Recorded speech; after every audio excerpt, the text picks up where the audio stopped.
Question 21. Two circles with radii 1 centimetre and 4 centimetres, this is radius, touch. So these two circles touch. The point P is on the smaller circle, Q is on the larger circle, and PQ is a tangent to both circles. What is the length of PQ? So if we draw that out,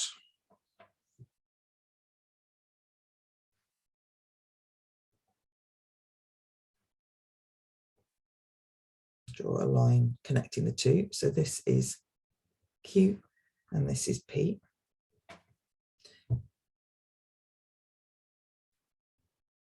So I'm drawing the radii here and then here.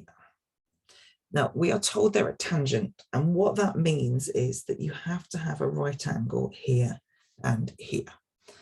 So at a tangent that you've got these right angles. So I'm going to redraw this shape here.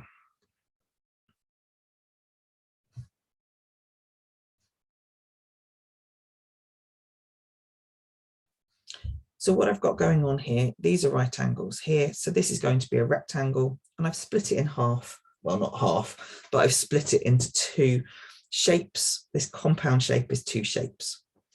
Now we know that the radii, well, yeah, is 1 centimetre here, and we know that the whole thing is 4 centimetres. So this bit here, although I've drawn it very small, is actually going to be 3 centimetres.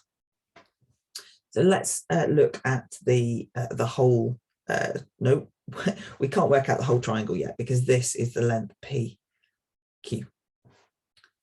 We can't work out the whole rectangle. So let's work out this small triangle here. This is 3 and this is PQ.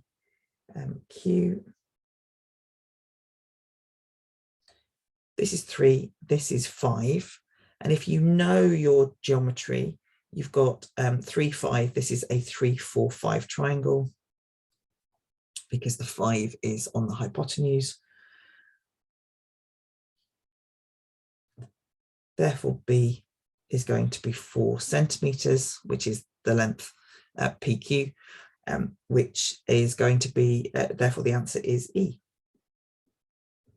Now, if you didn't know about a 3, 4, 5 triangle, I do suggest you go and have a look it up, but you could work it out using Pythagoras's theorem,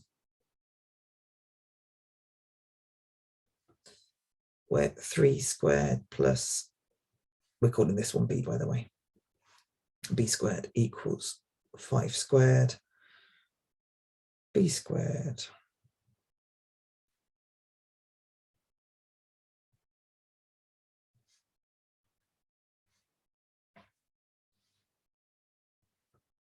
so if you know it's a 3, 4, 5 triangle, getting your head around what you're looking at and knowing that these are the right angles is your key to working out, and draw it out. It helps you to see the different shapes. We didn't in the end need to work out the area because actually we were working out lengths.